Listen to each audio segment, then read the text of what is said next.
রাম মন্দির থিম আটকানোই লক্ষ্য, এটা সজল ঘোষ যিনি এই মুহূর্তে আমাদের সঙ্গে রয়েছেন তার বক্তব্য। এই রাম মন্দিরগুলো যাতে না হয়, এই লালকেল্লাগুলো যাতে না হয়, এটাই কি লক্ষ্য? 3 নম্বর প্রশ্ন নেব, কিন্তু তার আগে একদম সরাসরি সজল ঘোষ ভয়ঙ্কর অভিযোগ করেছেন। সজলবাবু, আপনার পুজোর থিম দেখুন কিভাবে প্রতিবার রাজ্য সরকারই পপুলার করে দিচ্ছে, কখনো রাম মন্দির, কখনো সেগুলোকে আটকানো। মাঝে মধ্যেই আগের বছর আমি দেখেছিলাম 2 থেকে 3 বার বোধহয় আপনার ওই প্যান্ডেলটা বন্ধ করিয়ে দেওয়া হয়েছিল। নিয়মিত ঘটনা আমাদের ওখানে। তা আপনি কেন বলছেন রাম মন্দিরগুলো যাতে আর এই বাংলাতে থিম হিসাবে না উঠে আসে? না, আসলে ব্যাপারটা দুটো আছে। একটা হচ্ছে যে ওর ভাই ভাইপোদের পুজোয় এমনিতে কেউ যায় না, আর দ্বিতীয়ত হচ্ছে যখন গতবার দেখেছে যে রাম মন্দিরকে ঘিরে যে একটা আলাদা উন্মাদনা তৈরি হয়েছিল, তখন কালীঘাটে বসে উনিও প্রায় উন্মাদসম হয়ে গিয়েছিলেন। ব্যক্তিগত আক্রমণ করবেন না, ব্যক্তিগত কোথায়, আমি যেটা ঘটনা সেটা বলছি। হ্যাঁ, তো যে হয়ে গিয়েছিলেন যে উনি তখন থেকেই এই সিদ্ধান্ত নিয়েছিলেন যে থিম জানাতে হবে। আসলে দেখুন, যদি ওনার কথা আইন হয় তাহলে অবশ্য আমার কিছু বলার নেই, আর যদি আইন হয় তাহলে আইনে নির্দিষ্টভাবে বলা আছে একটা প্যান্ডেল সে কতটা উঁচু হবে, আর একটা প্যান্ডেল তার কতটা এন্ট্রি এক্সিট হবে, এটা নির্দিষ্টভাবে বলা আছে। আমার থিম কি হবে আমি জানাবো, প্রথম কথা আমি জানাবো কেন? আমার ইচ্ছে হলে জানাবো, আমার না ইচ্ছে হলে জানাবো না। আমি প্রতি বছরই জানাই, ঘটনাচক্রে এই বছরও জানিয়ে দিয়েছি, অলরেডি জানিয়ে দিয়েছি। তো সেক্ষেত্রে আমার জানানোর কোনো আর আলাদা করে দায়বদ্ধতা নেই। প্রশ্ন হচ্ছে এই ধরনের বক্তব্যগুলো শুধু আমাদের বেলায় আসে কেন, দুর্গাপুজোর বেলায় আসে কেন? আপনি আমায় বলুন, উনি কি বলছেন যে ল অ্যান্ড অর্ডার, লোকজন। আচ্ছা আমি একটা কথা বলি, রাস্তা অচল। আচ্ছা আমি একটা কথা বলি, যে পুলিশ গত পরশু দিন, আচ্ছা মুখ্যমন্ত্রী কত লোক হয়েছে বলেছেন 21শে জুলাই আপনি জানেন? না। আপনি জানেন? 10,000 আপনাদের কথা না, আমি বলিনি। আপনি আপনি আপনি নেগেটিভ মানসিকতা কেন? না না, আপনি নেগেটিভ মানসিকতা কেন? 10 লাখ আর 10 লাখ হয়েছে, 10 লাখের বেশি। আচ্ছা 10 লাখের বেশি লোককে যে পুলিশ কন্ট্রোল করে নিতে পারে এক জায়গায় অ্যাট এ টাইম, সেই পুলিশ কেন একটা পুজোর ভিড়কে নিয়ন্ত্রণ করতে পারবে না? যাই ভিড় হোক, যত ভিড় হোক, সেটা এক জায়গায় 10 লাখ নিশ্চয়ই হয় না। আপনি আমাকে বলুন, আপনার রাজীব কুমারকে জানাতে আপত্তি কি? আচ্ছা আপত্তি কিছু না থাকলেও জানাবোই বা কেন? কালকে যদি বলে দেন যে তুমি বাড়িতে কি খাচ্ছ জানাতে হবে, আপনার জানাতে আপত্তি কোথায়? আপনার কিন্তু বাধা দিচ্ছে না, কিন্তু আপনি জানাবেন না কেন? এটা আপনার প্রাইভেসিতে আঘাত।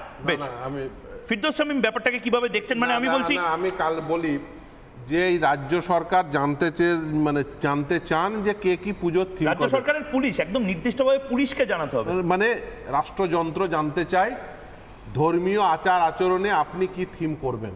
আচ্ছা কাল থেকে যদি রাজ্য সরকার জানতে চায় যে আপনি কিভাবে নামাজ পড়ছেন, মেনে নেবেন? কাল থেকে যদি জানতে চায় আপনি কিভাবে পুজো করছেন, মেনে নেবেন? এটা হচ্ছে ভারতবর্ষের সংবিধানের প্রদেয় যে নাগরিক অধিকার, সেই নাগরিক অধিকারে হস্তক্ষেপ প্রথম। দ্বিতীয় হচ্ছে ভারতবর্ষের যে ধর্মনিরপেক্ষতার স্পিরিট, ধর্মনিরপেক্ষতার অর্থ প্রকৃত অর্থে বুঝতে হবে। সেটা হচ্ছে যে রাষ্ট্রীয় নীতি নির্ধারণের ক্ষেত্রে কখনো ধর্মের অনুপ্রবেশ ঘটবে না, অপরদিকে ধর্মীয় আচরণের ক্ষেত্রে রাষ্ট্রের অনুপ্রবেশ ঘটবে না। এক্ষেত্রে কি করছে রাষ্ট্রযন্ত্র? কি করছে? আপনি ধর্মীয় রীতিনীতি কিভাবে পালন করবেন সেক্ষেত্রে রাষ্ট্র সরাসরি নাক গলাচ্ছে।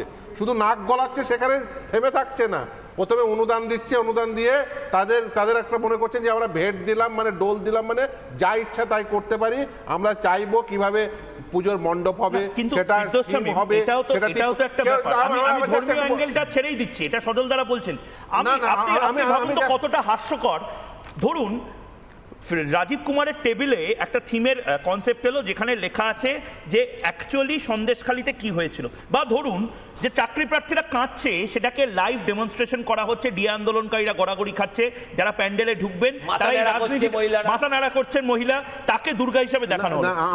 আমি এক্স্যাক্টলি মানে এটা রাজীব কুমার হয় পাস করাবে নয় ফেল করাবে। না এক্স্যাক্টলি আমি ওই জায়গায় যাচ্ছিলাম।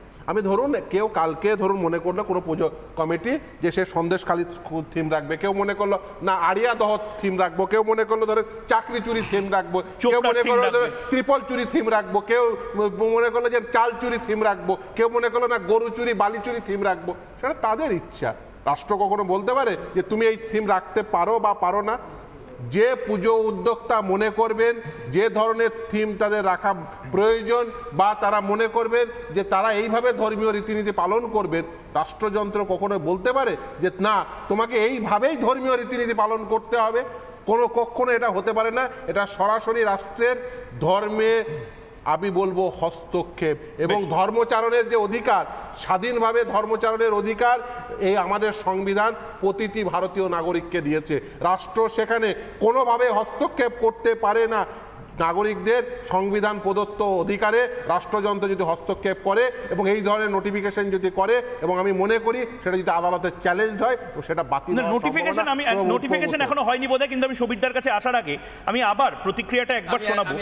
আচ্ছা ছোট করে কি হয়েছে হয়নি আমি জানি না, এই আমি বলে দিই, পুলিশ অন্তত 4 দিন আগেই আমাদের কাছে নোটিশ পাঠিয়েছে।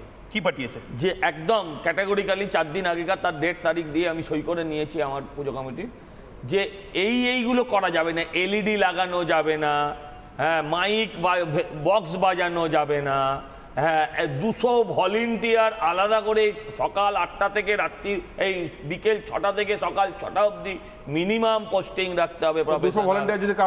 না থাকে আর যদি নাও রাখে তার জন্য পুলিশ আছে তো।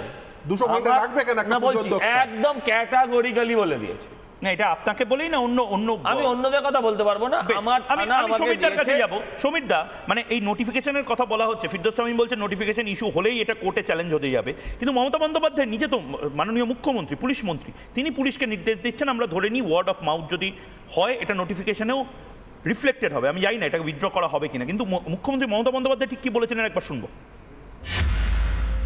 কোন পুজোর কি থিম, এটা নিয়ে আমি রাজীবকেও বলবো, বিনীতকেও বলবো, জেলা ব্লক থেকে শুরু করে কলকাতার সব ক্লাবগুলো একটু দেখে নেওয়া। থিম নিশ্চয়ই অনেকেই ডিসক্লোজ করতে চায় না, এটা তার নিজস্বতা, আমি ডিসক্লোজ করতে বলছি না, কিন্তু পুলিশকে আপনারা শেয়ার করুন আপনাদের কী করতে যাচ্ছেন নতুন করে। সমীরদা, ঠিক সেই জায়গা থেকেই ময়ূকের প্রশ্ন আপনার কাছে, এবং প্রশ্ন যে ময়ূক করেছিল সেই প্রশ্নটাই আরেকবার স্ক্রিনে দেখবো এবং তারপর আপনার থেকে উত্তর নেব।